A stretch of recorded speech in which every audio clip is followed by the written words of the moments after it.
فَلْيَعْبُدُوا رَبَّ هَذَا الْبَيْتِ। হে কুরাইশরা, যদি ক্ষুধার সময় যদি তোমরা শীত ও গ্রীষ্মে নিরাপদে থাকতে চাও, যদি নিরাপত্তা পেতে চাও, ফালিয়াবুদু রব্বা হাযাল বাইত, এই ঘরের মালিকের ইবাদত করো। কোন ঘর? বাইতুল্লাহ শরীফ। এই ঘরের মালিকের ইবাদত, মালিক কে? এই ঘরের মালিকের ইবাদত করলে কি হবে?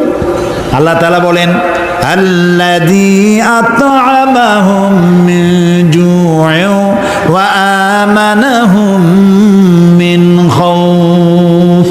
এই ঘরের মালিকের ইবাদত করো, কি হবে? ক্ষুধার সময় তিনি খাদ্য দিবেন, ভীতির সময় তিনি নিরাপত্তা দান করবেন। সুবহানাল্লাহ। আমরা তো এটাই চাই, আমার ক্ষুধার সময় খাবার চাই, ভীতির সময় নিরাপত্তা চাই। কে দিতে পারবেন? কে দিতে পারবেন? আল্লাহ তাআলা দিতে পারবেন। আমরা কি জান্নাতে যেতে চাই? বলেন, যেতে চাই? আল্লাহ তাআলা বলেন, জান্নাতে যদি যেতে চাও, ফাদখুলি ফি ইবাদি ওয়াদখুলি জান্নাতি। আমার গোলামীর মধ্যে শামিল হও। ফাদখুলি ফি ইবাদি, আমার বান্দাদের মধ্যে শামিল হয়ে যাও। ওয়াদখুলি জান্নাতি, এরপর আমার জান্নাতে চলে যাও। গোলাম না হইয়া শিরক বিইবাদাতি রাব্বিহি আহাদা, এবং আল্লাহর ইবাদতের মধ্যে কাউকে শরীক স্থাপন করো না। শিরক কোন অবস্থাতে করা যাবে না। শিরক সম্পর্কে নবী করিম সাল্লাল্লাহু আলাইহি সাল্লাম একটা দৃষ্টান্ত দিয়েছেন, দারুণ দৃষ্টান্ত। শিরক কি ভয়াবহ জিনিস! শিরক সহজে বোঝা যায় না, সওয়াবের নিয়তেও মানুষ শিরক করে। এই শিরক বোঝা কঠিন, সেই জন্য রাসূলুল্লাহ একটা দৃষ্টান্ত দিয়েছেন। অমাবস্যার রাত। কিসের রাত? অমাবস্যার রাতে কালো পাথরের উপর থেকে কালো পিঁপড়া যদি যায়, চিন্তা করেছেন কথা? অমাবস্যার রাত, মানুষ নিজেকেও নিজে দেখে না, পাথরটা কি রঙের? ওর উপর থেকে যাচ্ছে কি দেখা যায়? এইটা যেমন দেখা যায় না, মানুষ নিজের অজান্তে না জেনে এরকম শিরকের মধ্যে মুবতালা হয়ে যায়। এই জন্য শিরক থেকে বাঁচতে হবে। কিয়ামতের দিন আল্লাহ তাআলা তার বান্দাকে, যে বান্দাকে জান্নাত দিতে ইচ্ছে করবেন, পাহাড় পরিমাণ গুনাহ যদি থাকে, আর আল্লাহ যদি ইচ্ছে করেন ওই বান্দাটাকে জান্নাতি দিবেন। আল্লাহ তো বেপরোয়া, কারো কাছে তার কৈফিয়ত দেওয়া লাগে? তিনি তার কোনো বান্দাকে জান্নাতি দিবেন।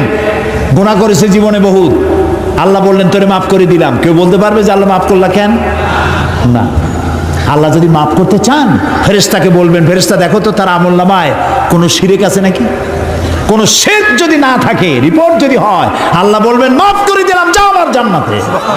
তবে ভালো কাজ করতে হবে, তাহলে কিয়ামতের দিন কার সাথে দেখা হবে? আল্লাহর সাথে দেখা হয়ে যাবে। সুবহানাল্লাহ কবেন না? আল্লাহর সাথে দেখা হয়। আল্লাহু আকবার। যে অনুষ্ঠানে, জান্নাতের যে অনুষ্ঠানে আল্লাহ তাআলা তার বান্দাদের সঙ্গে দেখা করবেন, সুবহানাল্লাহ, সেই অনুষ্ঠানের কোন এক কোনায় কানায় আল্লাহ যেন আমাদেরকে একটু থাকার, বসার তৌফিক দান করে দেন। আল আবেদুন, জীবনের সব ক্ষেত্রে ইবাদত হবে আল্লাহ তাআলার। আর ইবাদত কাকে বলে? এক কথায় বলে দিলাম, আল্লাহর হুকুম মাফিক জীবন পরিচালনা করা, রাসূলুল্লাহর বিধান অনুযায়ী জীবন পরিচালনা করার নামটাই হলো ইবাদত। এখন আপনি যাই করেন, আল্লাহ এবং রাসূলের হুকুম মাফিক হতে হবে। রব্বুল আলামিন কোরআনে কারীমের মধ্যে বলেছেন, আল্লাযী খালাকাল মাউতা ওয়াল হায়াতা লিয়াবলুয়াকুম আইয়ুকুম আহসানু আমালা। আমি পরীক্ষার জন্য এই জীবন দিয়েছি, তোমাদেরকে পরীক্ষা হবে। এই পরীক্ষা, জীবন আর মৃত্যু দুটি জিনিস দিয়েছি পরীক্ষা করার জন্য। এই পরীক্ষার জন্য তোমরা পাস করতে পারো। পরীক্ষা আসছে, এখন প্রশ্নপত্র সব ফাঁস করে দেওয়া হয়েছে। প্রশ্নগুলি সঠিকভাবে আদায় করুন, প্রশ্নগুলি পড়ুন এবং জীবনটাকে সেইভাবে গড়ুন। নামাজটা সহি করে আদায় করুন। বহু মুসলমান আছে নামাজই পড়ে না, নামাজ পড়তে জানেও না। নবী করিম সাল্লাল্লাহু আলাইহি ওয়াসাল্লাম বলেছেন, সাল্লু কামা রাআইতুমুনি উসাল্লি, নামাজ পড়ো সেইভাবে যেভাবে আমাকে তোমরা পড়তে দেখো। সুবহানাল্লাহ। আর রাসূলুল্লাহ কেমনে নামাজ পড়তেন? এইটা বর্তমান বিশ্বের শ্রেষ্ঠ হাদিস বিশারদ আল্লামা নাসিরউদ্দিন আলবানী তিনি ইন্তেকাল করেছেন। আল্লাহ পাক তাকে জান্নাতুল ফেরদাউসের মেহমান বানায় নিক, বলেন আমিন। তার লেখা বই আছে রাসূলুল্লাহ সাল্লাল্লাহু আলাইহি ওয়াসাল্লামের নামাজ, বইয়ের নাম রাসূলুল্লাহ সাল্লাল্লাহু আলাইহি ওয়াসাল্লামের নামাজ, ছোট্ট একটা বই। এই বইটা আপনারা কিনবেন। এই বইটা যেভাবে লেখা আছে নামাজ সেইভাবে পড়বেন। নামাজ রাসূল করিম ঠিক যেভাবে পড়েছেন ওইভাবেই লেখা আছে। আপনি আন্দাজে পড়লে হবে না, টুকটুক টাক্কুর করে কয়েকটা সেজদা দিলেই হবে না। তা দিলে আর কান একটা সেজদা থেকে আরেকটা সেজদার মাঝখানে সময় দিতে হবে, রুকু থেকে দাঁড়ায় সময় দিতে হবে, ধীরে ধীরে নামাজ পড়তে হবে। অথচ আমরা নামাজ পড়ি সব থেকে ব্যস্ততার সাথে, দ্রুত, রকেট সার্ভিস। কোরআন শরীফের ভিতরে নামাজের গুরুত্ব সর্বাধিক দেওয়া হয়েছে। নামাজের কথা কয়বার বলা হয়েছে? 82 বার। 82 বার আল্লাহ পাক বলেছেন নামাজ আদায় করো, 82 বার বলেছেন। আর নবীজি বলেছেন লা দীনা লিমান লা সালাতা লাহু, যার কাছে নামাজ নাই তার কাছে দিন বলে কোনো জিনিস নাই। মান তারাকা সালাতান মুতাআম্মিদান ফাকাদ কাফারা, ইচ্ছে করে যে ব্যক্তি নামাজ ছেড়ে দিল কাফের হয়ে গেল, বলেন নাউজুবিল্লাহ। কিয়ামতের দিন বুখারী শরীফের হাদিস, আল্লাহ পাকের নবী বলেছেন কিয়ামতের দিন সর্বপ্রথম আল্লাহ জিজ্ঞেস করবেন বান্দা নামাজ পড়ছো কিনা। প্রথম প্রশ্ন কি বলেন? প্রথম প্রশ্ন কি? যার নামাজ কবুল তার সমস্ত নেক আমল মঞ্জুর, যার নামাজ কবুল হবে না কোনোটাই মঞ্জুর হবে না। কথা বুঝতে পেরেছেন? নামাজ সঠিকভাবে আদায় করতে হবে। নবী করিম সাল্লাল্লাহু আলাইহি সাল্লাম ইন্তেকালের 5 দিন আগে থেকে জ্বরাক্রান্ত হলেন, রোগাক্রান্ত হলেন, জ্বরে আর মাথার যন্ত্রণায় অস্থির হয়ে যেতে লাগলেন, বেহুশ হন আবার হুশ হন। যেদিন তিনি ইন্তেকাল করবেন তার আগের দিনেও তিনি জোহরের নামাজ পড়ার জন্য সাহাবীদের কাঁধের উপরে ভর দিয়ে নামাজ পড়তে গেছেন, পা উঁচু করে নিতে পারেন নাই, পা টেনে টেনে নিয়েছেন। তিনি সেখানে খুতবা দিলেন, বললেন ও আমার উম্মতেরা, এই পৃথিবীতে আল্লাহ রাব্বুল আলামিন তার এক বান্দাকে পৃথিবীর সব জাগতিক সম্পদ দিতে চেয়েছিলেন, কিন্তু সেই বান্দা সব জাগতিক সম্পদকে উপেক্ষা করে আল্লাহর সঙ্গে দিদার করা বেশি পছন্দ করেছেন। কেউ কিছুই বুঝলো না। হযরত আবু বকর রাদিয়াল্লাহু তাআলা আনহু খুব কাঁদতে লাগলেন। তিনি বুঝতে পেরেছেন যে এই পৃথিবীতে সমস্ত সম্পদ দিতে চেয়েছিলেন আল্লাহ যাকে, তার নাম বিশ্বনবী। তিনি সবগুলি উপেক্ষা করে আল্লাহর সঙ্গে দিদার করা বেশি পছন্দ করেছেন। আমরা অতি তাড়াতাড়ি নবীজি থেকে নবীর এতিম হয়ে যাব। পরের দিন ইশার নামাজের রক্ত হলো, আজান হয়ে গেল, মসজিদে মুসল্লিরা ভরে গেছে, সাহাবায়ে কেরাম সব এসে গেছেন। হুজুরের জন্য বহুক্ষণ অপেক্ষা করার পর হযরতে আবু বকর রাদিয়াল্লাহু তাআলা আনহু তিনি ইমামতির জায়গায় দাঁড়ায় গেছেন। নবীজি বেহুশ অবস্থায় ছিলেন ঘরের মধ্যে। হুশ আসার পর তিনি হযরত আয়েশাকে বললেন, আয়েশা, মসজিদে নববীতে এখন কি হতেছে? তিনি বললেন, নামাজ হচ্ছে, লোকেরা আপনার অপেক্ষা করেছে, কিন্তু আপনাকে না পাইয়া দীর্ঘক্ষণ অপেক্ষা করার পর আপনাকে না পেয়ে আমার বাবার ইমামতিতে তারা নামাজ পড়তেছে, কিন্তু মুসল্লিদের মধ্যে কান্নার রোল পড়ে গিয়েছে। তাদের ধারণা হয়েছে নবীজির জায়নামাজে যখন হযরত আবু বকর দাঁড়ায় গেছে, নবীজির পিছনে নামাজ পড়া আর আমাদের কিসমতে হবে না। নবীজি বলছেন, আয়েশা রে, মসজিদে নববীর দিকের দরজাটা খুলে দাও, আমি নামাজের দৃশ্য দেখতে চাই। দরজা খুলে দেওয়া হলো। নবীজি কোন রকম মাথা উঁচু করে মসজিদে নববীতে নামাজের দৃশ্য নিজে অবলোকন করে আবার শুয়ে পড়লেন। হযরত আয়েশা লক্ষ্য করে দেখেন নবীজির চোখের পানি দিয়ে কোনা দিয়া পানি বেয়ে বেয়ে পড়ছে। হযরত আয়েশা প্রশ্ন করলেন, ইয়া রাসূলুল্লাহ, নামাজের দৃশ্য দেখি কাঁদছেন কেন? হুজুর বলেন, আয়েশা রে, এটা কোনো দুঃখের পানি নয়, আমি কাঁদতেছি এই জন্যে, এই নামাজের জামাত কায়েমের জন্য তায়েফের ময়দানে অনেক রক্ত ঝরেছে, আবার উহুদের ময়দানে দান দান শহীদ হয়েছে, সাহাবায়ে কেরাম জীবন দিয়েছে। আজ আমি দেখতে পেলাম আমার উম্মতেরা জামাতে নামাজ পড়ছে। আমার ধারণা হলো ভবিষ্যতে কিয়ামত পর্যন্ত আমার উম্মতেরা এইভাবে জামাত বন্দী হয়ে নামাজ আদায় করবে। নবীজি আবার বেহুশ হয়ে পড়লেন। মসজিদে নববী থেকে আজ আর কেউ বাড়ি যায় না, সবাই কান্দে। আজ রাত বোধহয় নবীজি কাটাবেন না। মেয়েরা কাঁদতেছে, সাহাবায়ে কেরাম কাঁদতেছেন, আজওয়াজে মুতাহারাত তারা কাঁদতেছেন। নবীজির আবার হুঁশ হলো, তাকায় দেখেন ঘরের মধ্যে কান্নাকাটি, মসজিদে নববীতে কান্নাকাটি। সব থেকে বেশি কাঁদতেছেন মা ফাতেমা। নবীজি হযরত ফাতেমার কান্না দেখে ইশারা করলেন, কাছে আয়। হযরত ফাতেমা রাসূলের কাছে গেলেন। নবীজি কানে কানে কি যেন বললেন, কান্নাটা বন্ধ হয়ে গেল। হযরত আয়েশা জিজ্ঞেস করলেন, মা তোমার আব্বা তোমার কানে কি বললো আর কান্না বন্ধ হয়ে গেল? হযরত ফাতেমা বলে, আম্মাজি আমার আব্বা আমাকে বললেন, মা ফাতিমা তোমার কান্না আমার বরদাস্ত হয় না, কেঁদো না। আমি মৃত্যুর পরে সকলের আগে তোমার সাথে আমার দেখা হয়ে যাবে। হযরত ফাতেমা বলছেন, আম্মাজি আমি বুঝতে পেরেছি আমার আব্বার এই কথার অর্থ কি। নবীজির ইন্তেকালের পরে আত্মীয় স্বজনের মধ্যে সবার আগে আমার মৃত্যু হবে, আর আমার পিতার সাথে আমি মিলিত হতে পারবো। রাত যখন শেষ হয়ে এলো, নবীজির হুঁশ হয়েছে, তাকায় দেখেন হযরত জিবরাইল দাঁড়ানো। হযরত জিবরাইল নবীজির চেহারা মোবারকের দিকে তাকায় বলেন, আসসালামু আলাইকা ইয়া রাসূলুল্লাহ। আল্লাহ আপনাকে সালাম বলেছেন, আর আল্লাহ পাক জানতে চেয়েছেন আপনার মুখে আপনি কেমন আছেন। আল্লাহ জানেন আপনার অবস্থা কি, তারপরেও আপনার মুখে শুনতে চেয়েছেন আপনি কেমন আছেন। নবীজি বলছেন, জিবরাইল বড় কষ্টে আছি, বড়ই যন্ত্রণা, বড়ই কষ্ট। হযরত জিবরাইল বলছেন, ইয়া রাসূলুল্লাহ আজকে এক নতুন ফেরেশতা আমি সাথে করে নিয়ে এসেছি। এই ফেরেশতা পৃথিবীর কোন নবী অথবা কোন মানুষের কাছে যাওয়ার জন্য অনুমতি চায় না, আজ আপনার কাছে অনুমতি ভিক্ষা চায় কাছে আসার জন্য। ওই ফেরেশতার নাম হচ্ছে মালাকুল মউত। হযরত মালাকুল মউত বলেন, ইয়া রাসূলুল্লাহ এই পৃথিবীতে আদম আলাইহিস সালাম থেকে নিয়ে পর্যন্ত কোন মানুষের জান কবজের জন্য আমার অনুমতি চাওয়া লাগে নাই, আর কোনোদিন লাগবে না। আজ আমি আসার সময় আল্লাহ বলেছেন আপনার জান কবজের জন্য আমি যেন আপনার কাছে অনুমতি ভিক্ষা চাই। নবীজি বলছেন, আমি যদি অনুমতি না দেই তো কি হবে? হযরত মালাকুল মউত বলছেন, ইয়া রাসূলুল্লাহ অনুমতি যদি না দেন আমি ফেরত চলে যাব, আমাকে সেভাবেই বলা হয়েছে। হযরত জিবরাইল বলেন, ইয়া রাসূলুল্লাহ আল্লাহ রাব্বুল আলামিন আপনার দিদারের ইন্তজার করতেছে।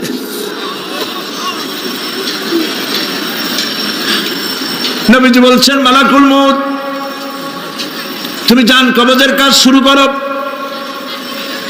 মালাকুল মউত যখন কাছে এসেছে, রাসূল জিজ্ঞেস করলেন, আয়েশা ঘরে যে কয়েক টুকরা স্বর্ণ ছিল সেগুলোর কি অবস্থা?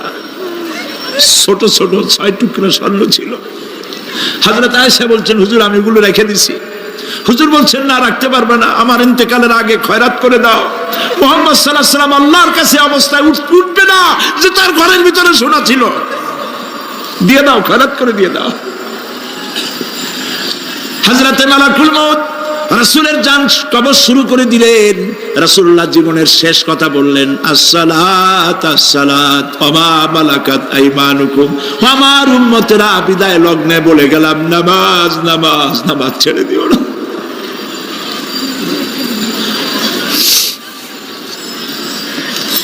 প্রিয় ভাইরা,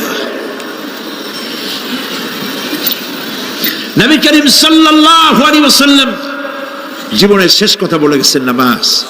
সেই নামাজে আমাদের যত সব অবহেলা, স্ত্রীকে নামাজ পড়ান, বউকে নামাজ পড়ান, ছেলে মেয়েকে নামাজ পড়ান।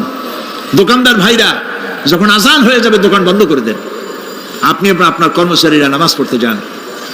যতটুকুন সময় নামাজ পড়তে গেছে এই সময় বিক্রি করলে যা লাভ হইতো এরপরে বিক্রি করলে আল্লাহ 10 গুণ বেশি বরকত দিতে পারেন। পারেন কিনা? পারেন কিনা? পারেন। আল্লাহর বিশ্বাস করেন, আল্লাহ আপনার বরকত দিবে।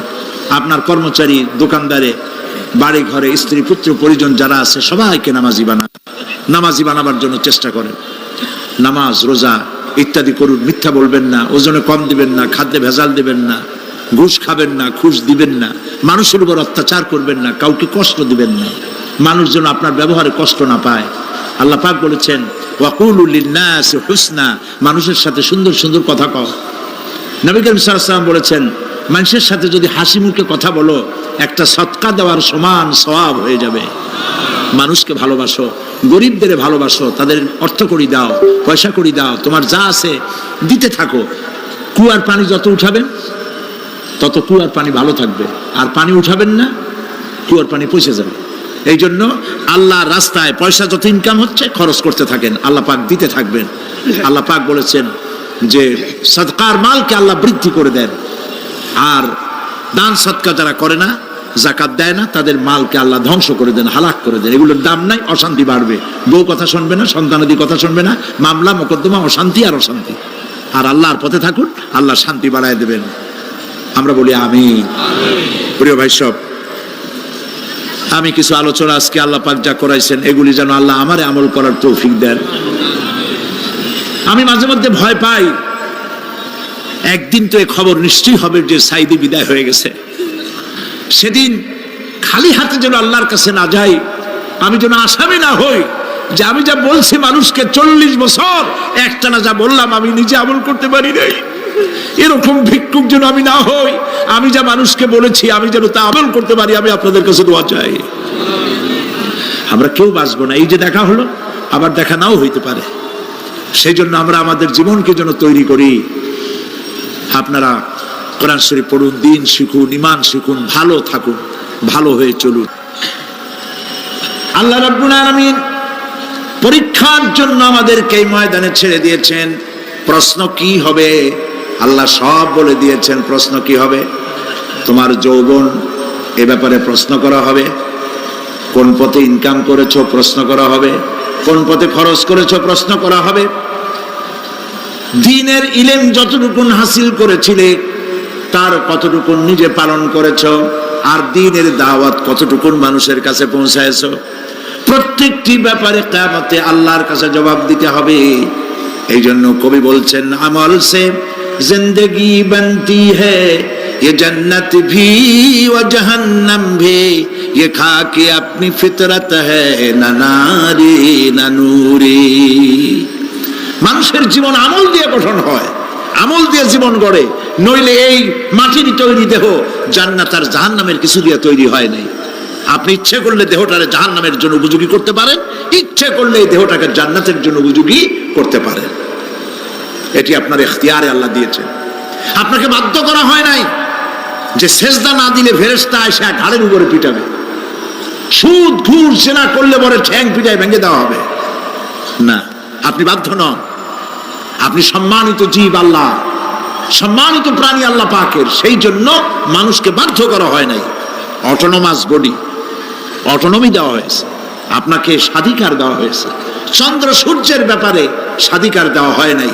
রাত এখন 7:35, সূর্যের বাপেরও ক্ষমতা নাই বাংলাদেশে এখন উকি মারে, ঠিক কিনা? সে এখন আমেরিকায় রোদ দিচ্ছে, তাপ দিচ্ছে আমেরিকায়। ওকে নির্ধারণ করা হয়েছে যেভাবে, সেইভাবেই করতে হবে। পানি বলেন, পাহাড় বলেন, পাখি বলেন, চন্দ্র বলেন, গ্রহ বলেন, নক্ষত্র বলেন, সব জিনিস বাই হুক অ্যান্ড ক্রুক আল্লাহর হুকুম মানতে বাধ্য।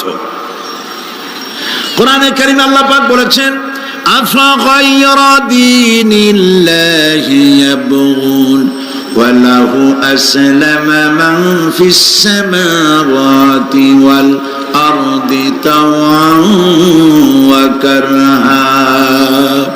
আল্লাহর দেওয়া জীবন ব্যবস্থা ছেড়ে দিয়ে তোমরা কি অন্য কোনো মতবাদ তালাশ করো? ওয়া লাহু আসলামা মান ফিস সামাওয়াতি ওয়াল আরদ, অথচ আকাশে যা আছে জমিনে যা আছে সব আনুগত্যের মস্তক আমার সামনে অবনত করে দিয়েছে। সুবহানাল্লাহ। মানুষকে আল্লাহ পাক ইখতিয়ার দিয়েছেন। ইচ্ছে করলে মাহফিলও আসতে পারেন, ইচ্ছে করলে সিনেমাও ঢুকতে পারবেন, অসুবিধা নেই। অসুবিধার জন্য কিয়ামত, ওখানে হিসাব হবে। এখানে আপনি সূর্য চন্দ্র ফেরেশতারও কোনো মাজাল নাই, কোনো ইখতিয়ার নাই আল্লাহর হুকুমের বাইরে কিছু করে। আল্লাহ যা করতে বলেছেন তাই করতে হবে, এর বাইরে এক চুলও নড়তে পারবে না। কিন্তু মানুষেরা করতে পারবে। মানুষ ইচ্ছে করলে নামাজ রোজা ছাড়তে পারে, ইচ্ছে করলে আল্লাহর অমান্য করতে পারে। এইটা তার বিচারের জায়গা না, এটা হলো পরীক্ষার জায়গা। এটা কিসের জায়গা? পরীক্ষার জায়গা। এখানে আপনি কামাই করলে ওখানে কিছু পাবেন, এখানে কামাই না করলে কিছু পাবেন না। আরো সোজা করে বলি, কোন কৃষক, যে কৃষক আষাঢ় মাসে শ্রাবণ মাসে জমিন চাষ করে না, পৌষ মাসে তার গোলায় ধান আসবে? কথা বোঝেন নাকি বোঝেন না? পৌষ মাসে গোলায় ধান আসবে? কোনো পাগলও বলবে না যে তুমি তো চাষই করো নাই, তুমি জমিনে, তোমার জমিনের ফসল তোমার ঘরে আসবে কেন? কাজী এই দুনিয়ায় পরীক্ষা দিলে এখানে রেজাল্ট হয়, এখানে গাছ লাগাইলে এখানে ফল দেয়। কিন্তু মানুষের জন্য আল্লাহ পাক যে আমল তৈরি করেছেন, পরীক্ষা নেবেন, সেই পরীক্ষার রেজাল্ট এখানে হবে না। পরীক্ষার রেজাল্ট আউট হবে কোথায়? আখিরাতে। বলেন সবাই, কোথায় হবে? পরীক্ষার রেজাল্ট আউট হবে কোথায়? আখিরাতে। এইখানে আপনি যা কামাই করবেন এখানে রিটার্ন দেওয়া হবে না। এখানে যা কামাই করবেন সমস্ত কামাই 700 গুণ বর্ধিত আকারে কিয়ামতে আল্লাহ আপনার হাতে ধরাই দিবেন। আল্লাহর ওয়াদা কখনো মিছে হয়? মিছে হয় রাজনৈতিক দলের নেতারা, এই জাতীয় লোকেরা যারা মঞ্চে আসে আর বলে যে এবার আমাদের ভোট দেন, আমরা ক্ষমতায় যাইতে পারলে আপনারা না খাইয়া কেউ মরবেন না। কিন্তু কি খাইয়া মরবে তাও কয় না। সেদিন শুনলাম এই যে নির্বাচন এখন একটা চলতেছে, স্লোগান বাপ দাঁড়াইছে, ছেলে তো বলে রহিম ভাই আমার ভাই, তোমার ভাই, বাপের নাম রহিম। তারপরে শুনলাম বলতেছে বেগুন ভাইয়ের চরিত্র, আজকে নাম রাখে তো আদর করে, বেগুন পটল, বেগুন ভাইয়ের চরিত্র ফুলের মতো পবিত্র। আমি আর একজনের পাশের থেকে কইল যে নামাজ পড়ে না, একক তো এমনই ফুলের মতো চরিত্র। তো দুনিয়ার ময়দানে আপনি যা কামাই করবেন এখানে রেজাল্ট আউট হবে, এখানে আপনি পাবেন ফল, এখানে পাবেন। যা করবেন এখানে গাছ লাগাবেন, ফল লাগাবেন, এখানে পাবেন। আর আল্লাহর জন্য যেটা করবেন সেটার ফল, সেটার রেজাল্ট কিয়ামতে বাইরে হবে। সুবহানাল্লাহ। এখানে পরীক্ষা দিয়ে যদি কেউ ফেল করে, ম্যাট্রিক পরীক্ষা দিয়ে ফেল করেছে, ফাজেল পরীক্ষা দিয়ে ফেল করেছে, আবার পরীক্ষা দিয়ে পাস করার সুযোগ আছে, আবারও ফেল করেছে, আবারও পরীক্ষা দিয়ে পাস করার সুযোগ আছে। 10 বার যদি ফেল করে আরো 10 বার পরীক্ষা দিয়ে পাস করার সুযোগ আছে। কিন্তু কিয়ামতের দিন আল্লাহ রাব্বুল আলামিনের জীবনের পরীক্ষায় কোনো মানুষ যদি আল্লাহর আদালতে ফেল করে বসে একবার, দ্বিতীয়বার পরীক্ষা দেওয়ার আর কোনো সুযোগ নাই। এই পৃথিবীতে যদি কেউ নিম্ন আদালতে মামলায় হেরে যায়, জজ কোর্টে করবে, যদি হেরে যায় হাইকোর্টে করবে, হেরে গেলে আপিল করবে সুপ্রিম কোর্টে, সুপ্রিম কোর্টেও যদি হেরে যায় তাহলে প্রেসিডেন্টের কাছে আপিল করবে। সুযোগ আছে কয়েকবার। কিন্তু কিয়ামতের দিন জীবনের আদালতে কোনো মানুষ যদি একবার ফেল করে বসে, জীবনের মামলায় যদি একবার হেরে যায়, দ্বিতীয়বার আপিল করার আর কোনো জায়গা নাই। সে আখিরাতে রেজাল্ট আউট হবে। আমরা সব মরে যাব, আমরা সব কি হব? সব মরে যাব। আল্লাহ পাক আমাদেরকে উঠাবেন আবার। মানুষকে কবরে রাখার সময় আমরা কি বলি? মিনহা খালাকনাকুম, জানেন না? পড়েন, মিনহা খালাকনাকুম ওয়া ফিহা নুঈদুকুম ওয়া মিনহা নুখরিজুকুম তারাতান উখরা। এই মাটি দিয়ে তোমাকে তৈরি করা হয়েছিল, এই মাটির মধ্যে রেখে গেলাম, এর থেকে আবার তোমাকে উত্থিত করা হবে। কে বলতেছেন এ কথা? আল্লাহ পাক বলছেন, আল্লাহ তাআলা বলছেন। কি নিষ্ঠুর এই পৃথিবী! ভেবে দেখেছেন কি একবারও কি ভেবে দেখেছেন এই পৃথিবী কত নিষ্ঠুর? এই সন্তান সন্ততি সব একটি মোহ, একটি মায়া, একটি মহব্বত, একটি প্রতারণা। যে বউয়ের জন্য হারাম ইনকাম করেছেন, যে সন্তানদের জন্য হারাম ইনকাম করেছেন, জান দিলেন, রক্ত দিলেন, জীবন দিলেন, সারা রাত কষ্ট করেছেন, দৌড়দৌড়ি করেছেন, যখন মরে গেলেন, যে বাচ্চাটা আপনি কোলে না নিলে কলিজা ঠান্ডা হয় না, সেই বাচ্চা বলবে, মাকে বলবে, মা বাপের লাশ যে রুমে আছে আমার সেখানে নিও না, আমার ভয় করে। ঠিক কিনা? স্ত্রীও আরো দুই একজন লোক না হলে লাশের ঘরে থাকতে পারবে না, তারও ভয় করবে। থাকলে বড় জোর মা থাকতে পারে, বাপ থাকতে পারে। যাকে বিবাহ করার পর অনেক সন্তান আছে, মা বাপকে চোখে দেখতে পারে না, বউর কথা মতো মায়ের সাথে কথা বলা বন্ধ করে দেয়। হয়তো কুমিল্লা এরকম নাও থাকতে পারে। বউ তো নালিশ করছে, মার সাথে কথা কয় না। আবার বলে এই বুড়িটা মরে না কেন? নাউজুবিল্লাহ, নাউজুবিল্লাহ। বুড়িটারে মরার কথা বলতেছো তুমি? তোমার ছোট্টবেলায় যখন তোমার টাইফয়েড হয়েছিল, অসুখ করেছিল, গরিব বাবা, বাড়িতে ল্যাপ নাই, খাতা নাই, তোষক নাই, সেই জায়গায় মা তার কাপড় বিছায় দিয়া বুকের উপরে নিজের শরীরের উষ্ণতা দিয়া বাঁচায় রাখার চেষ্টা করেছে, নিজে না খেয়ে খাওয়াইছে, অসুখ সারে না। মা ওই মুমূর্ষু বাচ্চার সেরানে তার মাথার কাছে বসে তাহাজ্জুদের নামাজ পড়ে কোরআন শরীফ তেলাওয়াত করে, চোখ দিয়া পানি পড়ে আর বলতে থাকে, রব্বুল আলামিন আমার জীবনটারে দিয়া আমার কলিজার টুকরা সন্তানটারে বাঁচাইয়া দাও। যেই মা নিজের জীবন দিয়া সন্তান বাঁচাইতে চাইলো, সেই সন্তান আজকে বউ পাইয়া মাকে ভুলে যায়, মায়ের সাথে খারাপ ব্যবহার করে। আল্লাহ রাব্বুল আলামিন বলেছেন, মা বাবার সঙ্গে খারাপ ব্যবহার করো না, ভালোবাসায় কথা বলো। ওয়াকুল লাহুমা কাওলান কারীমা, সম্মান সূচক কথা বলো। মা বাবার জন্য দোয়া করো আমার কাছে। কে বলতেছে?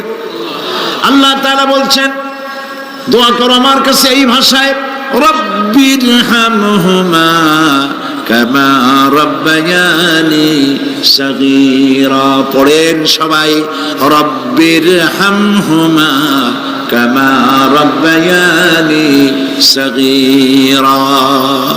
আয় আমার রব, আমার মা বাপ যেমনি ছোটবেলায় আমাকে অত্যন্ত যত্ন করে লালন পালন করেছে, আল্লাহ তাআলা তুমি দয়া করে আমার মা বাপকে তোমার রহমতের করে লালন পালন করো। সুবহানাল্লাহ। প্রত্যেক নামাজের পর সকলে এই দোয়া পড়বেন, মনে থাকবে? মনে থাকবে? প্রিয় ভাই সব, সেই কিয়ামতের মাঠে আমাদেরকে উঠতে হবে, আল্লাহর দরবারে উঠতে হবে। সেই সময় আমাদেরকে কেউ উপকার করবে না। يوم لا ينفع مال ولا بنون, সম্পদ আর সন্তান সন্ততি কোনো কাজে লাগবে না। মা তার সন্তানকে চিনবে না, সন্তান তার মাকে চিনবে না, বাপ তার সন্তানকে চিনবে না, কেউ কাউকে পরিচয় দিবে না। কি মারাত্মক অবস্থা! মানুষ চরম অসহায় হয়ে যাবে। চতুর্দিকে ফেরেশতার আনাগোনা, সূর্য মাত্র 1 হাত উপরে, প্রচন্ড তাপ নিয়ে সূর্য অবস্থান নেবে, মাথার চান্দি ফেটে গিয়ে গুনাহগারের মাথার মগজ গলে গলে পড়তে থাকবে। পিপাসার যন্ত্রণা জিহ্বাটা ঝুলে কুকুরের মতো করে নাভিস্থল পর্যন্ত ঝুলে পড়বে। কেউ উপকার করবে না, কেউ জিগাবেও না। অনেক লোক আছে পীরের কাছে মুরিদ হয় আর মনে করে পীর সাহেব তারে কিয়ামতে সুপারিশ করবে। অসম্ভব। আয়াতুল কুরসির মধ্যে আমরা পড়ি, মান যাল্লাযী ইয়াশফাউ ইনদাহু ইল্লা বিইজনিহি। কে আছে এমন, কার হিম্মত আছে আল্লাহ পাকের বিনা অনুমতিতে কথা বলে? সুবহানাল্লাহ বলে। কোথার পীর, কোথার খাজা বাবা হারায় যাবে।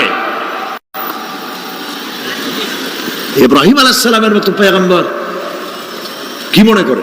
আল্লাহর খলিল। ইব্রাহিম আলাইহিস সালাম আল্লাহর কি? আল্লাহর খলিল। আল্লাহর খলিল কিয়ামতের দিন বলবেন, আল্লাহ পাক, আয় আল্লাহ তাআলা, আমার বাপের কাছে আমার একটা ওয়াদা ছিল, আমি সুপারিশ করব তার জন্য, তুমি দয়া করে আমার বাপকে জাহান্নাম থেকে ক্ষমা করো, আমি তার জন্য সুপারিশ করতেছি।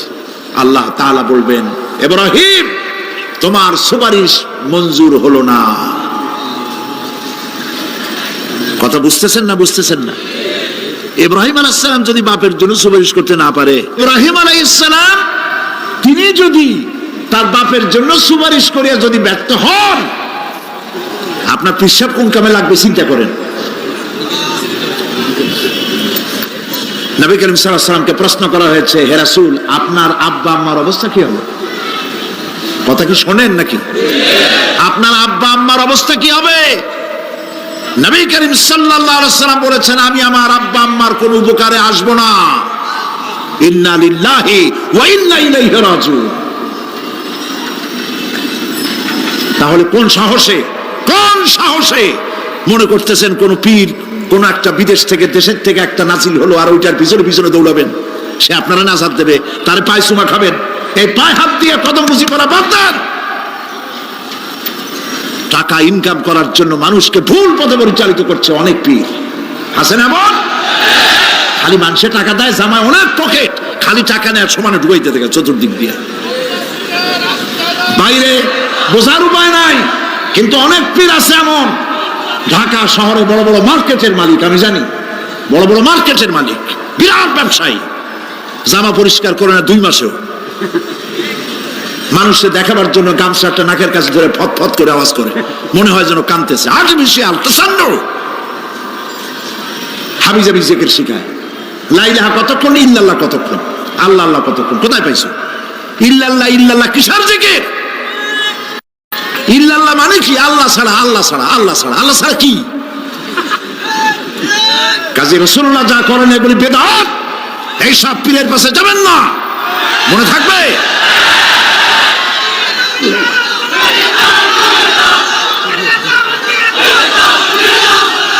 প্রিয় ভাই সব, কিয়ামতের দিন আপনার আমল, একমাত্র আমল আপনাকে বাঁচাইতে পারবে। এই কোরআন শরীফে আল্লাহ পাক বলেছেন, ইয়া আইয়ুহাল্লাযীনা আমানু আবতাগু ইলাইহিল ওয়াসিলা, হে বিশ্বাসীরা ওসিলা ধরো। ধুরন্ধর এক শ্রেণীর লোকেরা এর অর্থ করেছে পীর ধরো। দুনিয়ার কোন তাফসীর, যত মুফাসসির পৃথিবীতে জন্মগ্রহণ করেছেন, কোন মুফাসসির এটা বলেন নাই আবতাগু ইলাইহিল ওয়াসিলার মানে হলো পীর ধরো। বরং সমস্ত তাফসীর মুহাক্কিকিন বলেছেন আবতাগু ইলাইহিল ওয়াসিলা আয় আমলে সালেহ, নেক আমলের ওসিলা ধরো। সুবহানাল্লাহ, নেক আমলের ওসিলা ধরো। প্রিয় ভাই সব, ধান্দাবাজি ছাড়তে হবে। কিয়ামতের দিন মানুষ একেবারে অসহায় হয়ে যাবে, কেউ সাহায্য করবে না। সেই দিন প্রশ্নপত্র সামনে আসবে, আমলনামাগুলি বেঈমানের পিছন দিক থেকে বাম হাতে আসবে আর ইমানদারের সামনের থেকে ডান হাতে আসবে। আমলনামা হাতে পাওয়ার সঙ্গে সঙ্গে বেঈমান বুঝে ফেলেবে তার জায়গা কোথায়, কলিজা তখন গলার কাছে চলে আসবে। সত্য ছিল একসাথে। মনে করেন এই মাহফিলের মধ্যে, মনে করেন এইখানে সন্ত্রাসী আছে, খুনি আছে, ওয়ান্টেড, মোস্ট ওয়ান্টেড আসামি এর মধ্যে আছে, ধরা যাচ্ছে না অনেক মানুষের মধ্যে। হঠাৎ করে অর্ডার হলো যে ভিতরে এসবিআইবি ঢুকিয়ে দেওয়া হয়েছে, গোয়েন্দা বিভাগের লোক ঢুকিয়ে দেওয়া আছে, সন্ত্রাসী মোস্ট ওয়ান্টেড যারা আছে বেরিয়ে পড়ো, এক পাশে চলে আসো। তখন অবস্থাটা কি হবে তাদের? মজা লাগবে? পায়ের রক্ত মাথায় উঠে যাবে, চোখ দিয়ে রক্ত পড়া শুরু করবে। সমস্ত মানুষ একসাথে ছিল হাসরের ময়দানে, হঠাৎ করে অর্ডার হয়ে যাবে, অন্তাজুল ইয়াউমা আইয়ুহাল মুজরিমুন, হে অপরাধীর দলেরা আলাদা হয়ে যাও। ইন্না লিল্লাহ, আলাদা হয়ে যাও। সমস্ত মানুষ সেখানে খালি পায়ে উঠবে, কারো পায়ে জুতা নাই, স্যান্ডেল নেই, পরনে কোনো কাপড় নাই, গায়ে কোনো কাপড় নাই, মাথায় কোনো আবরণ নাই। হযরত আয়েশা সিদ্দিকা রাদিয়াল্লাহু তাআলা আনহা, তিনি নবী করিম সাল্লাল্লাহু আলাইহি ওয়াসাল্লামের কাছে কিয়ামতের এই বর্ণনা শুনে কাঁদতেছিলেন আর বলতেছিলেন, হে আল্লাহর রাসূল, কিয়ামতে সকলকে ভাবে উঠতে হবে, এমনকি আমাকেও? হুজুর বললেন, প্রত্যেকটি মানুষকেই উলঙ্গিনী হয়ে উঠতে হবে। তিনি প্রশ্ন করলেন, তখন কি শরম হবে না? নবী করিম সাল্লাল্লাহু আলাইহি ওয়াসাল্লাম বলছেন, জাহান্নামের ভয়তে কেউ কারো দিকে তাকাবার সুযোগ পাবে না। সব উপরের দিকে তাকায় থাকবে আর বলবে, আল্লাহ আমারে বাঁচাও, আল্লাহ আমারে রক্ষা করো। সমস্ত নবী আদম আলাইহিস সালাম থেকে শুরু করে ঈসা আলাইহিস সালাম পর্যন্ত সব নবী বলবেন নফসি নফসি, আল্লাহ আমারে বাঁচাও, আমাকে রক্ষা করো। কোথায় যাবে আপনার পীর সাহেব? একমাত্র ব্যক্তি বিশ্ব নবী মুহাম্মদুর রাসূলুল্লাহ সাল্লাল্লাহু। মানুষেরা হয়রান হয়ে যাবে, আদম আলাইহিস সালামের কাছে যাবে, আবাল বাশার আপনি প্রথম মানুষ, আমরা বিপদে শেষ হয়ে গেছি, 50,000 বছর দাঁড়ায় আছি। কয় বছর দাঁড়ায় থাকতে হবে? কোথায় আছে? এই কোরআন শরীফ 50,000 সানা মিম্মা তাউদ্দুন। এই পৃথিবীতে গণনা করলে 12 মাসে 1 বছর, 12 বছরে 1 যুগ, এরকম করে করে 50,000 বছর পৃথিবীতে গুনলে যত বড় লম্বা হয়, বিচারের দিনটা এত বড় লম্বা হবে। সবাই বলবে আদম আলাইহিস সালাম আমাদের জন্য একটু আল্লাহকে সুপারিশ করুন যেন তিনি আমাদের বিচারটা তাড়াতাড়ি করে দেন। তিনি বলবেন আমার পক্ষে সম্ভব না, আল্লাহর সামনে দাঁড়িয়ে কথা বলার আমার কোনো সাহস নাই, আমি পারবো না। নূহ আলাইহিস সালামের কাছে যাও, নূহ আলাইহিস সালাম বলবেন আমি পারবো না। মুসা আলাইহিস সালামের কাছে যাও, তিনি বলবেন আমি পারবো না। ইব্রাহিম আলাইহিস সালামের কাছে যাও, একজন আরেকজনের কাছে পাঠাবে। সর্বশেষ ঈসা আলাইহিস সালামের কাছে লোকেরা আসবে, হাসরবাসী। ঈসা আলাইহিস সালাম বলবেন আমি তো পারবোই না, কারণ পৃথিবীর শত শত কোটি নাসারারা আমাকে আল্লাহর ছেলে বলেছে, অথচ আমি তাদের তা বলতে বলি নাই। আমি নিজের ব্যাপারেই আজকে শঙ্কিত, আমারে তারা আল্লাহর ছেলে বলছে। আল্লাহ আজকে আমার সাথে কি ব্যবহার করবেন আমি তো জানি না, আমি নিজেই বিপদে আছি। তবে আমি তোমাদের ব্যাপারে একটা পরামর্শ দিতে পারবো, একজন ব্যক্তি আছে যার কাছে গেলে তিনি কথা বলতে পারবেন, তিনি বিশ্বনবী রাহমাতুল লিল আলামিন জনাব মুহাম্মদ রাসূলুল্লাহ সাল্লাল্লাহু আলাইহি ওয়াসাল্লাম। তার কাছে চলে যাও, হাসরবাসীরা তার কাছে চলে যাবে। নবীজি সকলের কথা শুনে সিজদায় পড়ে কাঁদতে থাকবেন। তিনি বলবেন হাসরবাসীদের কাজ সুস্থ করবেন, এই কাজ আমার কাজ, আমি বলবো আল্লাহ পাককে। তিনি সিজদায় পড়ে কাঁদবেন, রব্বুল আলামিন প্রশ্ন করবেন হে আমার রাসূল, আপনার তো আজকে কান্দার দিন না, আপনি কাঁদেন কেন? আমি আপনাকে মাকামে মাহমুদ দিয়েছি, কাউসারের মালিক বানাই দিয়েছি। আপনি জান্নাতে প্রবেশ করার আগে কেউ বেহেশতে যাইতে পারবে না, এই সম্মান দিয়েছি, কাঁদেন কেন? নবীজি বলেন রব্বুল আলামিন যা তুমি আমার জন্য বরাদ্দ রেখেছো সব আমি পেয়েছি বা পাবো, আমি কান্দি আমার উম্মতের কি হবে? আল্লাহ রাব্বুল আলামিন তাকে পারমিশন দিবেন, আপনার নেককার জান্নাতি উম্মতগুলি আপনি বেছে নিন। নবী করিম সাল্লাল্লাহু আলাইহি ওয়াসাল্লাম পারমিশন পাবেন। আল্লাহর পারমিশন ব্যতি রেখে আল্লাহর দরবারে কথা উচ্চারণ করার ক্ষমতা কার হবে না? সুবহানাল্লাহ। এই কথা ভাববার কোনো কারণ নাই। অমুক পীর সাহেবের অনেক মুরিদ আছে, সব মুরিদ টুরিদ নিয়ে নারায়ে তাকবীর জিন্দাবাদ, পীর সাহেব জিন্দাবাদ, এই সমস্ত বাদ বোধ কামে লাগবে না। ওয়া কুল্লুহুম ইয়াতিহি ইয়াউমাল কিয়ামাতি ফারদা। কিয়ামতের দিন প্রত্যেককে একজন একজন করে আসতে হবে আল্লাহর দরবারে। আল্লাহ বলেছেন একজন একজন একজন, মিছিল করার উপায় নেই। আল্লাহ রাব্বুল আলামিনের দরবারে হাজির হয়ে যাবে সেই কঠিন হাসরের ময়দানে বাঁচার জন্য। নবীজি দোয়া শিখায় দিয়েছেন, দোয়া করো আল্লাহুম্মা হাসিবনি হিসাবান ইয়াসীরা। পড়েন আমার সাথে, আল্লাহুম্মা হাসিবনি হিসাবান ইয়াসীরা, আল্লাহুম্মা হাসিবনি হিসাবান ইয়াসীরা। হে আল্লাহ তুমি আমার সহজ হিসাব নাও। নবী করিম সাল্লাল্লাহু আলাইহি ওয়াসাল্লাম নিজেই দোয়া করেছেন।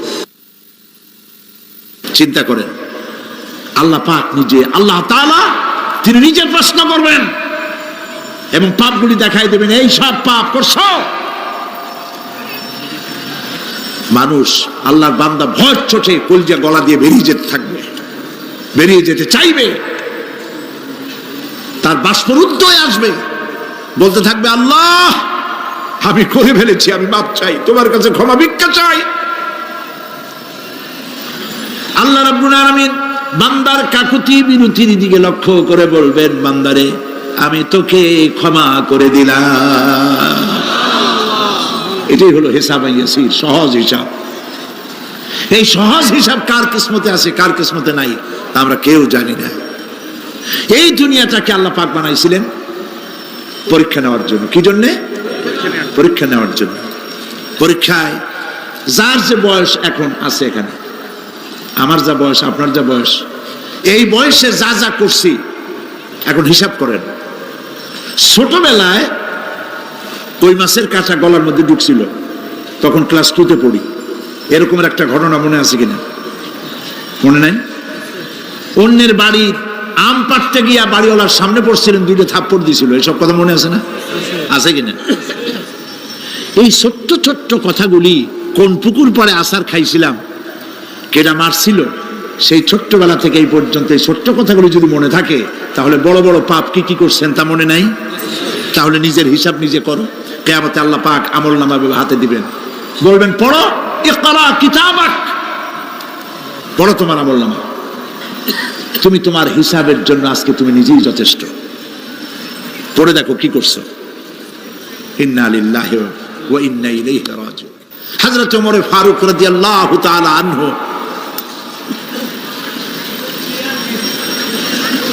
তিনি একবার অন্ধকার রাত্রে যাচ্ছিলেন, পিছনে ছিল অনেক লোকজন ছিল।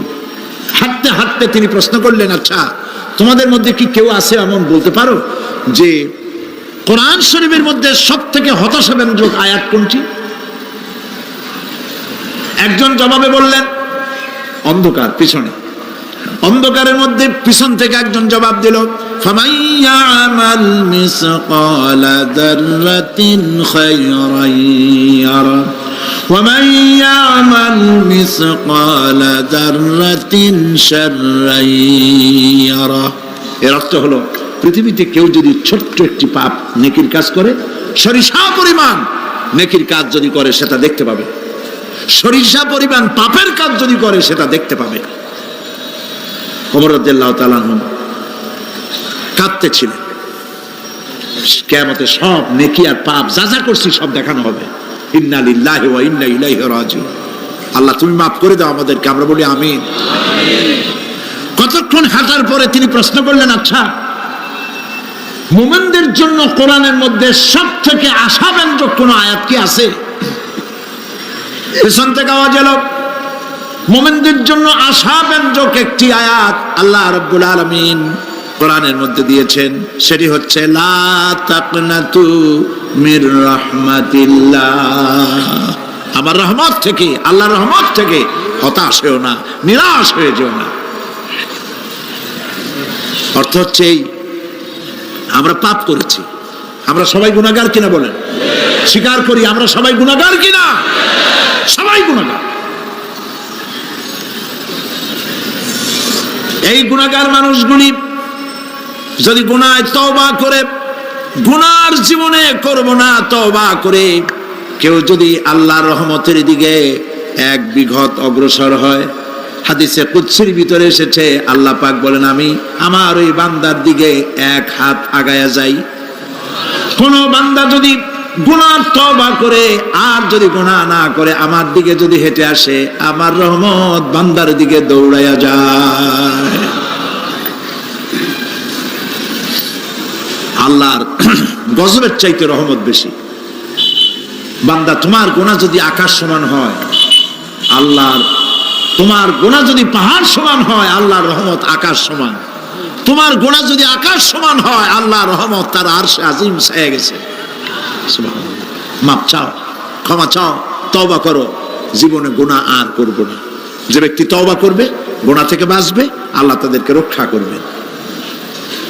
প্রিয় ভাইয়েরা, এই দুনিয়ার জিন্দেগিতে পৃথিবীর মহব্বতে আমরা পাগল হয়ে গেছি। সবাই শুধু টাকা টাকা, টাকা ছাড়া দুনিয়াটা ফাঁকা।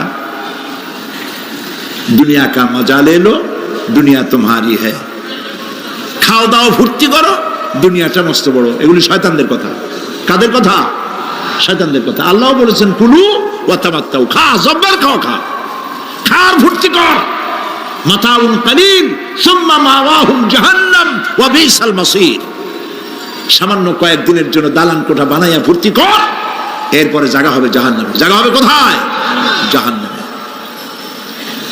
প্রিয় ভাইয়েরা,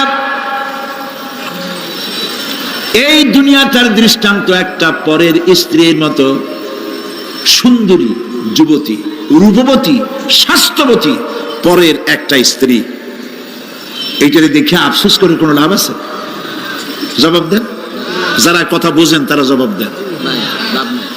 অন্যের সুন্দরী তরুণী, তন্নী, রূপবতী যুবতী, রূপের ছটায় চতুর্দিক আলোকিত, এরকম একটা পরের বউ দেখে আফসোস করে কোনো লাভ আছে? ওর তো বিয়ে হয়ে গেছে, তুমি আফসোস করে লাভ কি? গলা দড়ি দিয়ে মরলেও লাভ নাই। এই পৃথিবী একটা সুন্দরী পর স্ত্রীর মতো, একে যত মহব্বত করবেন আল্লাহর রহমত থেকে তত দূরে চলে যাবেন। আর এই দুনিয়ার উপরে যত লাথি মারবেন আল্লাহর দিকে তত আগায় যাবেন। খালি টাকা চাই, টাকা টাকা। বাড়ি একটা আছে আরো 6টা চাই, দোকান 5টা আছে আরো 7টা চাই, গাড়ি একটা আছে আর 50টা চাই। এই চাই আর চাই, খাই আর পাই, এই করতে করতে মানুষের জীবন শেষ হয়ে যায়। আহারে, একেবারে খালি হাতে চলে গেল। ইন্ডাস্ট্রি পড়ে থাকলো, বাড়ি পড়ে থাকলো, গাড়ি পড়ে থাকলো, 3খান কাপড় নিয়ে আর চলে গেল গর্তের মধ্যে। আহারে, ছেলে মেয়ে বউ চোখের একটু পানি ফেলাইলো ওই দিন, আর কিচ্ছু না, কবরের মধ্যে রেখে দিল। এখন কবরের ভিতরে ফেরেশতা চলে এসেছে।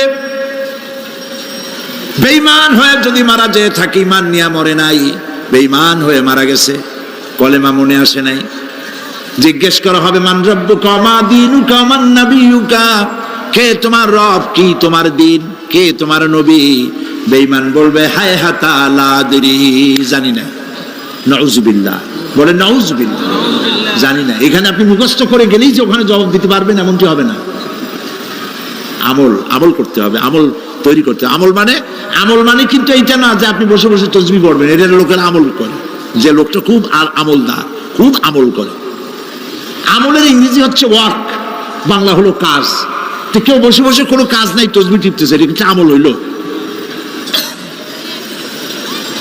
আপনার সমস্ত কাজগুলি হতে হবে আল্লাহরে খুশি করার জন্য। দোকানদারি করবেন আল্লাহরে খুশি করার জন্য করেন।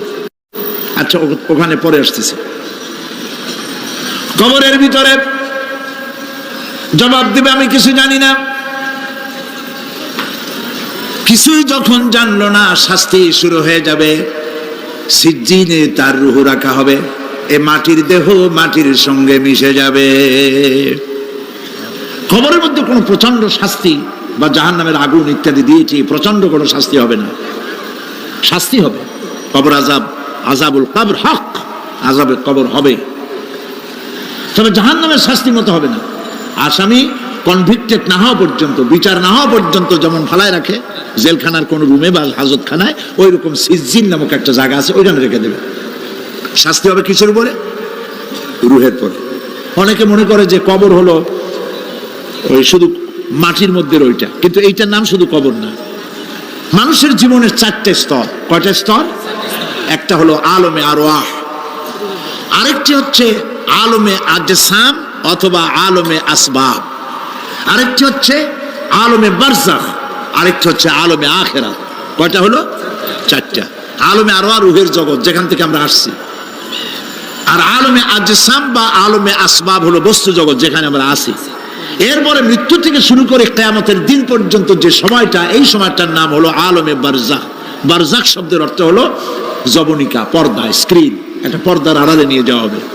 এরপর হবে আলমে আখিরাত, যেখানে জবাবদিহির জন্য সকলকে উঠতে হবে। শাস্তি হবে রুহের উপরে। এখন আপনি বলবেন যে রুহের শাস্তি হয় কেমনে? রুহ তো দেখা যায় না। রুহ কি দেখা যায়? রুহ সম্পর্কে প্রশ্ন করা হয়েছে, ওয়ায়াসআলুনাকা আনির রূহ কুলির রূহু মিন আমরি রাব্বি। নবী, আপনাকে প্রশ্ন করা হয় রূহ কি জিনিস, আপনি বলুন রূহ হচ্ছে আল্লাহ পাকের একটি অর্ডার। তো এই অর্ডার, একটি হুকুম, যার কোনো আকার নাই, এইটারে আল্লাহ শাস্তি কেমনে দেবে? এই শাস্তি আপনি এই দুনিয়ায় বুঝতে পারবেন। হঠাৎ করে আপনার গ্রেফতারি পরোয়ানা জারি হয়ে গেছে, তখন একটা টেনশন ক্রিয়েট করে। এই শাস্তিটা কোথায় হয়? বডির উপরে না রুহের উপরে? রুহের উপরে হয়। ঘুমায় আছেন, স্বপ্নে দেখতেছেন বাঘে তাড়াইতেছে, বউ কাছে শোয়া, পুলিশে তাড়াইতেছে, বাঘে তাড়াইতেছে, সাপে তাড়াইতেছে, ঘেমে ভয়, আপনি ভয়তে ঘেমে হার্টবিট এত বাড়ছে, ঘুমের থেকে জেগে বউরে ধমকাচ্ছেন যে আমারে বাঘে তাড়াইলো, তুমি একেবারে নাক ডেকে জন্মের মতো ঘুমাইতেছো। বউ তো টেরই পায় নাই, ঠিক কিনা? এই যে বাঘে তাড়াইলো, পুলিশে তাড়াইলো, সাপে তাড়াইলো, ঘুমের মধ্যে কষ্টে ঘাম বেরিয়ে গেল, এই শাস্তিটা কিছুর উপরে হইলো? রুহের উপরে। এটা আল্লাহ দেখাই দিলেন, মরার পরে এর থেকে মারাত্মক কঠিন শাস্তি রুহের উপরে হবে। তারপরে বডি বানানো হবে জাহান্নামে দেওয়ার জন্য।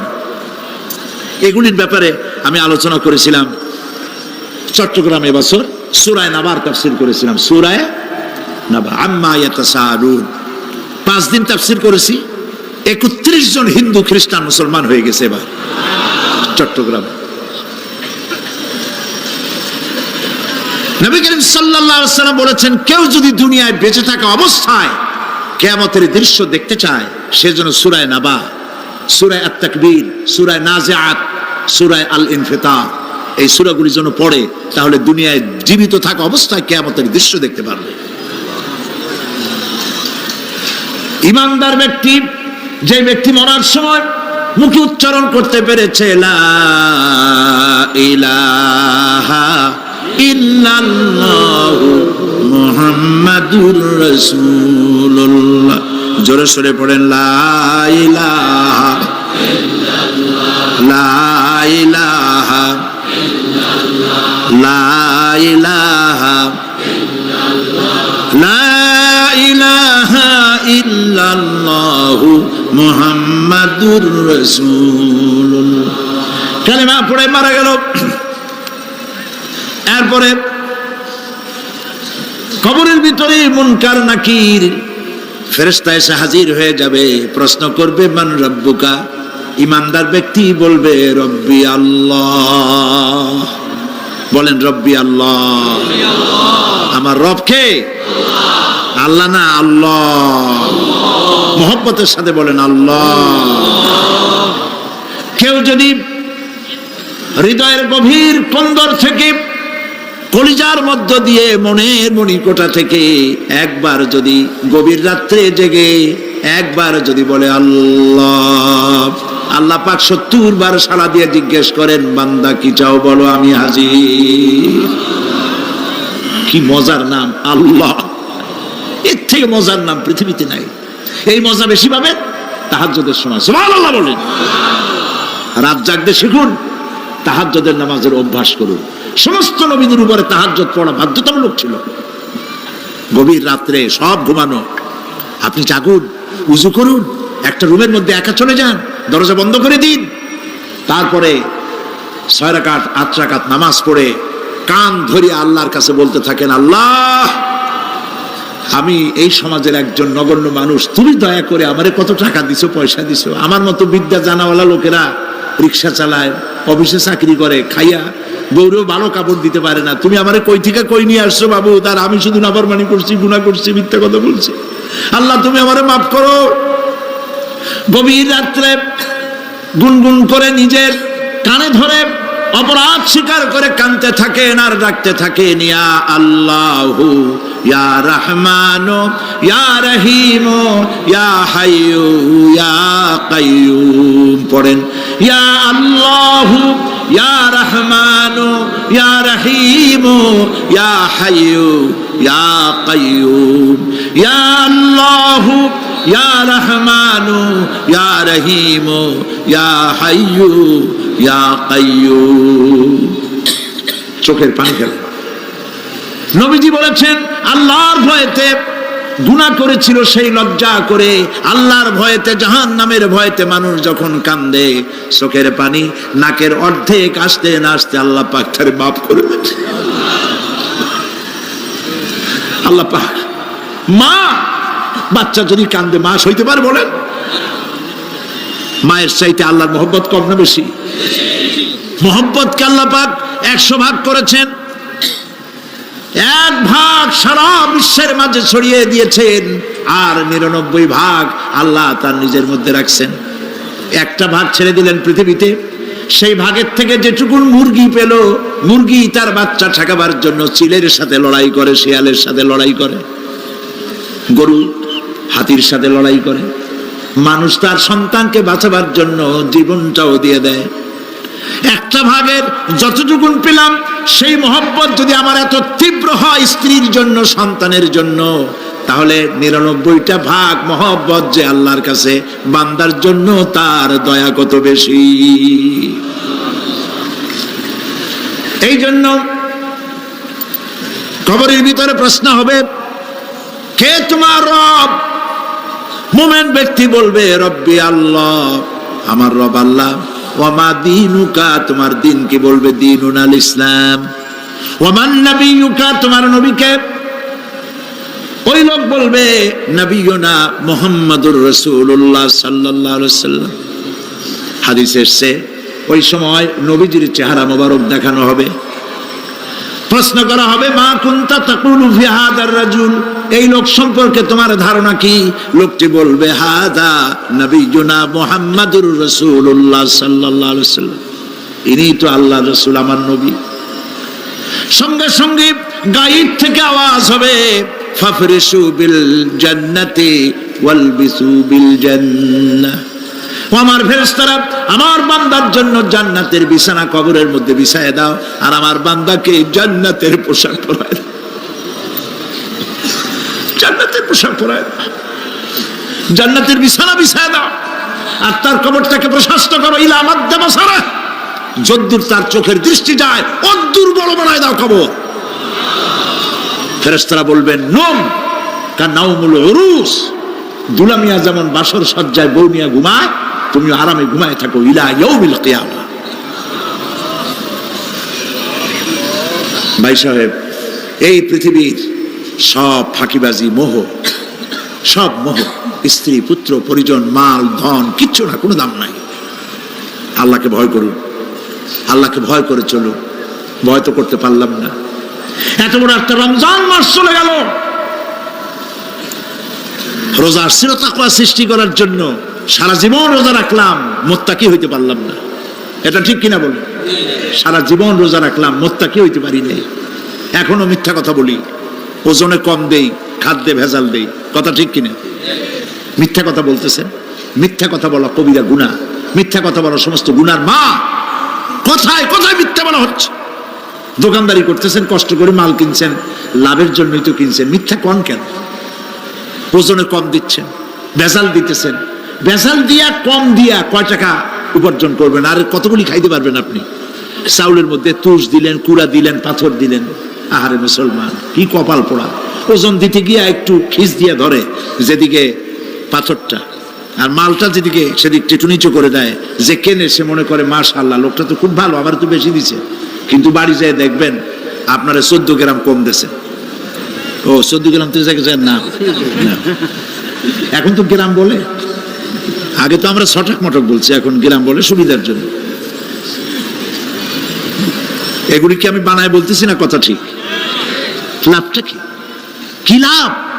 জমিনের আইল ঠেলতেছেন, পরের জমিন দখল করতেছেন, বোনেরে ঠকাইছেন, ভাইরে ঠকাইছেন, ভাইয়ের সম্পত্তি ফেরত দেন নাই। আহা, এই যে দুরবস্থার সৃষ্টি হলো, আমলের পরিবর্তন হলো না। মসজিদ বানাইছি সব দালান, মসজিদগুলি সব বিল্ডিং হয়ে গেছে। নবী করিম সাল্লাল্লাহু আলাইহি ওয়াসাল্লাম বলেছেন, মাসাজিদুহুম আমিরাতুন ওয়া হিয়া খারাবুম মিনাল হুদা, মসজিদগুলি সব দালান হয়ে যাবে শেষ যুগে। এগুলি নবী করিম সাল্লাল্লাহু আলাইহি ওয়াসাল্লামের ভবিষ্যৎবাণী। মসজিদগুলি কি হবে? সব বিল্ডিং হয়ে যাবে। ওয়া হিয়া খারাবুম মিনাল হুদা, হেদায়েত থেকে খালি হয়ে যাবে। হেদায়েত নাই, খালি মসজিদ, building, tiles, mosaic, air condition সব আছে, হেদায়েত নেই। কবি বলতেছেন, मस्जिद तो बना ली है शब भर में ईमान की हरारत वालों ने, मन पुराना पापी रहा बरसों में नमाजी बनना सिखा। মন চাইছে তাড়াতাড়ি করে মসজিদ একটা বানাই ফেলাইছে, কিন্তু বছর বছর নামাজ পড়লো, মন সেই পুরানা পাপী রয়ে গেছে, সেই পাপ থেকে সে বাঁচতে পারে নাই। এই জন্য বিশ্ব কবি আকবাল বলেন, মসজিদ মে मरसिया खाए के नमाजी न रही, मस्जिद में मरसिया खाए के नमाजी न रही, यानी वो साहिबे औसाफ हिजाजी न रही। মসজিদ আটকানতেছে, আমার সেই নামাজি কই? যেই নামাজিরা যখন নামাজ পড়তো পাখি এসে মাথার উপরে বসতো, পাখিতে বুঝতে পারতো না যেটা মানুষ না গাছ। সুবহানাল্লাহ। আর এখন ইমাম যদি নামাজ পড়তে আত্মাহিত পড়তে দেরি করে, ধীরে ধীরে পড়তেছে, পিছন থেকে সিগন্যাল মারা শুরু করে,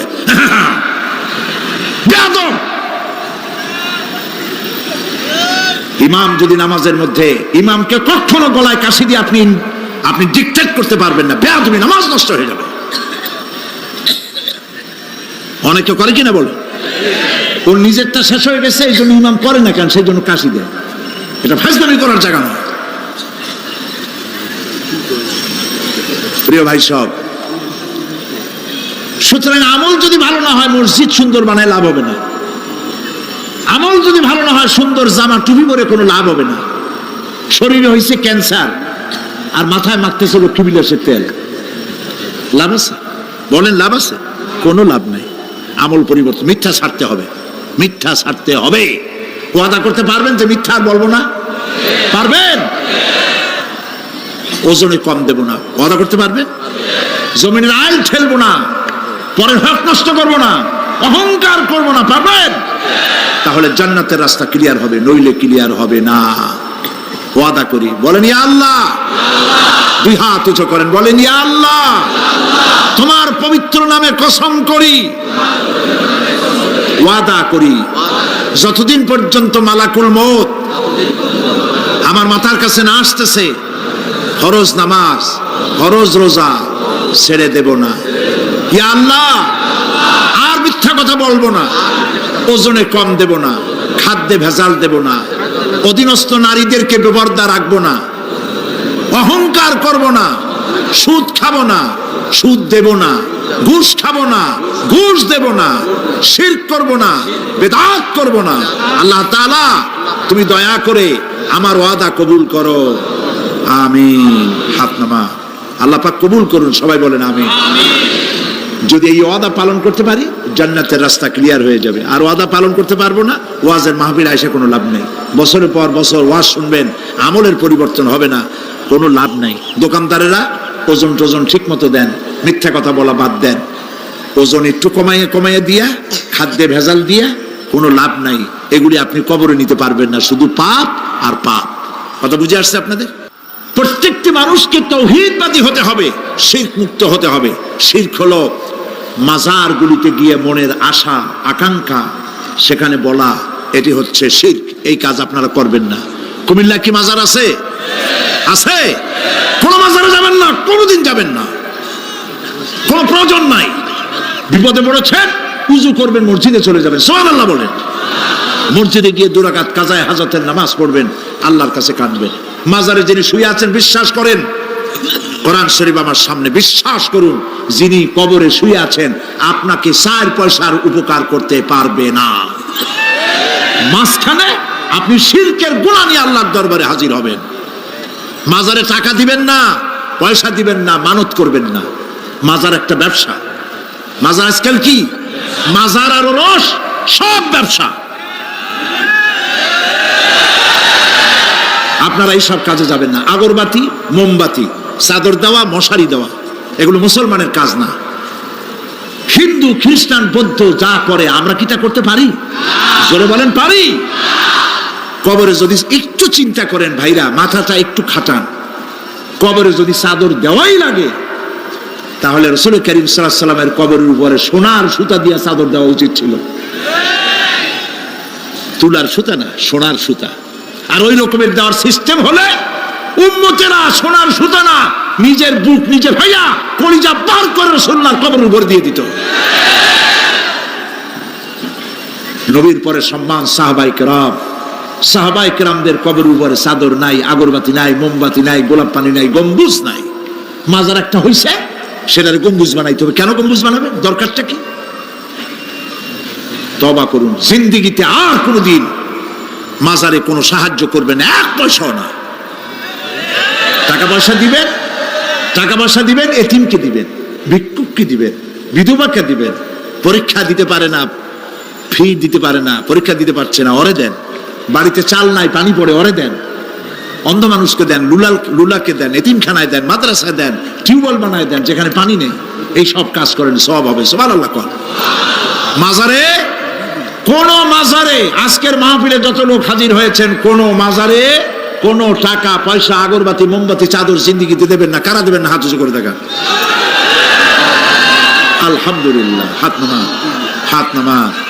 ربنا ظلمنا أنفسنا وإن لم تغفر لنا وترحمنا لنكونن من الخاسرين ربنا لا تزغ قلوبنا بعد إذ هديتنا وهب لنا من لدنك رحمة إنك أنت الوهاب أي الله تعالى হাজার হাজার মুসলমান নরনারী ঠান্ডাকে উপেক্ষা করে তোমার দ্বীনের কথা শোনার জন্য, কোরআনে কারীমের কথা শোনার জন্য এই মাঠে এসে হাজির হয়েছে। আল্লাহ তুমি দয়া করে মেহেরবানি করে আলোচনার সওয়াবটুকুন হুজুরে পুরনূর সাল্লাল্লাহু আলাইহি সাল্লামের রূহ মোবারকে পৌঁছে দাও। রব্বুল আলামিন, আমাদের মধ্য থেকে যাদের মা বাপ দুনিয়া থেকে জনমের মতো বিদায় হয়ে গেছে, আল্লাহ কবরে যদি আযাব থাকে দয়া করে আযাব মাফ করে দাও। আল্লাহ আমাদের মা বাপের উপরে তোমার রহমত নাজিল করো। রব্বিরহামহুমা কামা রাব্বায়ানি সগীরা, রব্বিরহামহুমা কামা রাব্বায়ানি সগীরা। হে আল্লাহ রব্বুল আলামিন, এই মাহফিলে যত লোক আছি আমরা, কার কোন ব্যাধি আছে, রোগ আছে, আমরা তুমি ভালো করে জানো। আমাদের প্রত্যেকের ব্যাধিকে তুমি শিফায়ে আজলা দান করে দাও। اللهم حبب إلينا الإيمان وزينه في قلوبنا وكره إلينا الكفر والفسوق والعصيان واجعلنا من الراشدين ربنا تقبل منا إنك أنت السميع العليم وتب علينا إنك أنت التواب الرحيم سبحان ربك رب العزة عما يصفون وسلام على المرسلين الحمد لله رب العالمين واجعل آخر كلمة عند الموت لا إله إلا الله محمد رسول الله